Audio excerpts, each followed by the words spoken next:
Bom dia, sou o professor Kleber Jamal. Nesta aula a gente vai ver sobre o sistema de absorção da raiz. Então, para entender sobre o sistema de absorção, a gente tem que lembrar alguns fundamentos básicos, como osmose, difusão, que eu vou comentar ao longo da aula. E também saber sobre a anatomia da raiz, como que a planta absorve, então depende das estruturas da planta. Então, eu vou falar mais ou menos aqui. Então, a anatomia da raiz, o que seria? Então, ela tem a coifa, né, que é uma superfície ali rígida de proteção, né? O polo vegetativo seria aquela parte que tem meristema, onde as células sofrem bastante mitose para desenvolver a planta, né? Aqui nós temos a zona de extensão, onde a raiz cresce em extensão.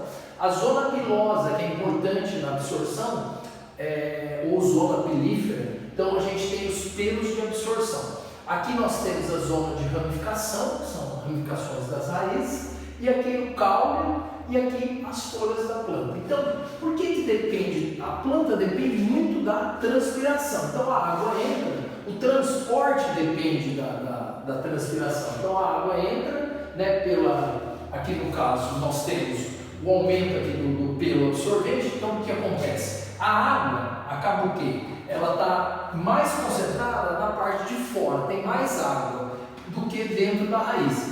E a raiz ela tem mais sais do que o ambiente, lá, o solo. Então, o ambiente seria o meio hipotônico. O que acontece? Então, a água vai passar do meio mais concentrado para o meio menos concentrado. Então, por exemplo, a concentração de sais vai estar maior na raiz. Então, o que acontece? A água vai sair do meio menos concentrado de sais para o meio mais concentrado de sais. Mas se a gente for relacionar com a água, então aqui vai ter mais água do que na raiz. Então, depende do ponto de vista que a gente está pensando. Se a gente pensar por sais, então a raiz ela tem que estar mais concentrada. Então, a água vai sair do meio menos concentrado para o meio mais concentrado. Então, o que acontece? Aí a água entra, ela vai ser transportada pelo xilema e vai chegar em todas as partes da planta, lá, principalmente na folha, que é onde ocorre o quê? A fotossíntese, que ela necessita de água. Mas existem outros sistemas, por exemplo, o íon cálcio, muito importante para a planta. O que acontece? A concentração de cálcio no solo geralmente é pequena. Então, e a concentração de cálcio dentro da raiz é maior. Então, o que acontece? A planta ela vai ter que absorver o transporte ativo. Então, ela vai gastar energia para pegar esse cálcio, já que a concentração da raiz é muito alta e ela necessita disso. Outro tipo, né, de nutriente que ela precisa é o nitrato, o NO3-, né, que seria um nitrato muito importante para a planta, para síntese de aminoácidos, para sintetizar DNA, RNA, a clorofila. Então, ela é utilizada bastante. Então, aqui ocorre um processo de difusão, porque o processo é diferente, porque são sais. Então, no solo, então, vai ter uma maior concentração de sais e na raiz vai ter menor concentração de nitrato. Então, ocorre o quê? Por difusão. O que acontece? Vai do meio mais concentrado para o menos concentrado. Então, não acaba gastando energia. No caso do potássio, é por transporte ativo. Aqui seria por transporte passivo. Então, a maioria dos sais são transportados por transporte passivo. Então, pela essa diferença, né, de concentração, então acontece o quê? A difusão. Aqui tem algumas estruturas, voltando a falar sobre a anatomia da raiz. Então, por exemplo, tem a epiderme, que é a parte de revestimento da planta, né?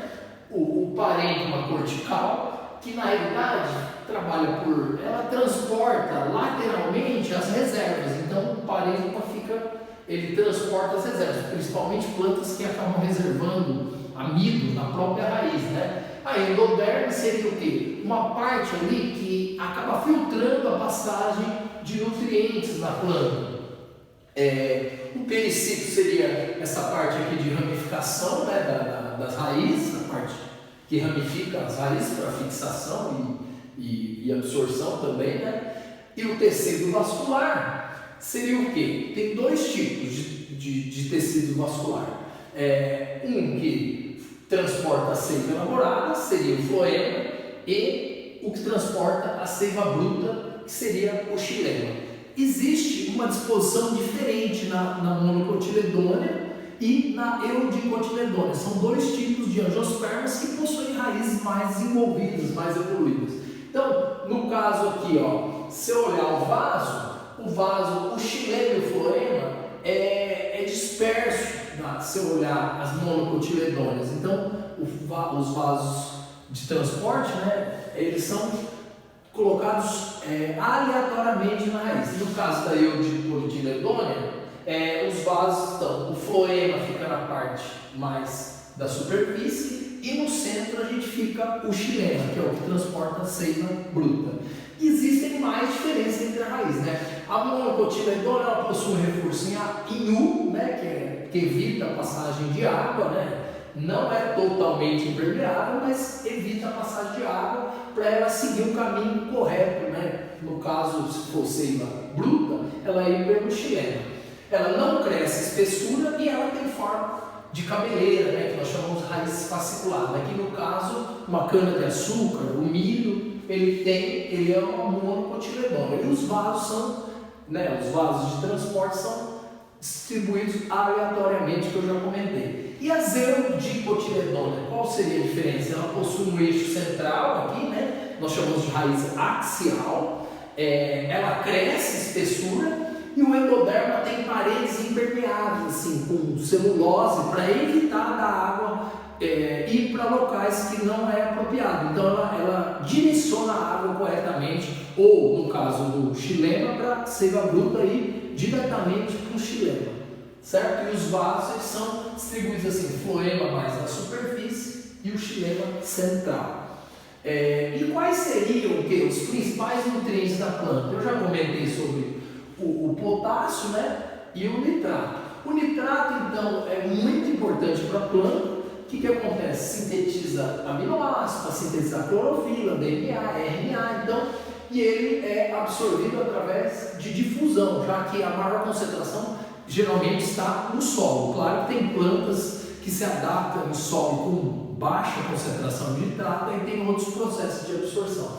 O fósforo também é importante para a produção de DNA, RNA, produção de ATP. A própria regulagem osmótica ali na planta é pelo fósforo. Então, os sais auxiliam o fósforo. O potássio também, regulação osmótica. Ele é um ativador enzimático para a planta, muito importante. O cálcio forma a lamela média, que é aquela estrutura que tem entre duas células, né, que é calcificada, é mais rígida, mantém a união ali, como se fosse um cimento, uma planta, uma célula com outra, né, de plantas. Ativador enzimático também, muito importante. O magnésio, muito importante na formação da clorofila, também ativa enzimas lá no processo fotossintético. O enxofre também produz, né, auxilia na síntese de clorofila e também na síntese de aminoácidos. E o ferro também, na hora da formação ali da clorofila, é muito importante a planta absorver o ferro para esse processo. E também o transporte de elétrons na hora lá no ciclo de Calvin, na hora da fotossíntese, é muito importante o ferro. Então, aqui são alguns nutrientes, né, macronutrientes mais importantes da planta. Claro que eu não falei de todos, mas a maioria aqui. Então, é interessante saber qual o macronutriente, né, e as principais funções, né, para que servem esses macronutrientes. Uma curiosidade que tem aí no livro é a hidroponia, que acaba usando o conhecimento, né, dos principais nutrientes que a gente tem em plantas, né, que necessitam. Então a hidroponia, o que seria? O cultivo de plantas somente dentro da água. Então a raiz fica mergulhada na água, tem uma bomba que fica passando, essa água fica circulando. O que acontece? Na água, então quem trabalha cultiva a hidroponia, o que acontece? A água ela precisa o quê? Estar em movimento e todos esses nutrientes estarem em abundância ali na água, circulando para a raiz poder absorver. Então, ela não precisa de solo. Então, ela geralmente é cultivada em canos, né? Então, faz um furo a água passa, tem uma bomba que essa água fica passando ali o dia todo. Então a planta desenvolve mais rapidamente, tem algumas vantagens, né? O cultivo precisa de espaços menores, também não utiliza o solo, então evita contaminar a planta. Então é bem interessante o sistema de hidroponia. Inclusive um aluno meu, né, o Zangari, ele tem a fazenda, ele trabalha com hidroponia. Então, para saber, então, o que vocês devem saber dessa aula? Como que é o sistema de absorção? Nós temos por osmose, por difusão, pode ter por transporte ativo. Então, dependendo do nutriente, a água principalmente é por osmose, né, que é o que a planta mais precisa, né? Então, os tipos, né, a anatomia da raiz é importante saber, as diferenças entre as raízes, né, do monocotiledônea é fasciculada e a eudicotiledônea é axial, uma raiz axial, tem a principal, o eixo principal e os principais nutrientes das plantas. Espero que eu tenha solucionado a dúvida de vocês, mas se ainda tiverem alguma dúvida, deixe um comentário que eu vou responder posteriormente. Muito obrigado, pessoal, até a próxima aula. Tchau. Tenha um bom dia.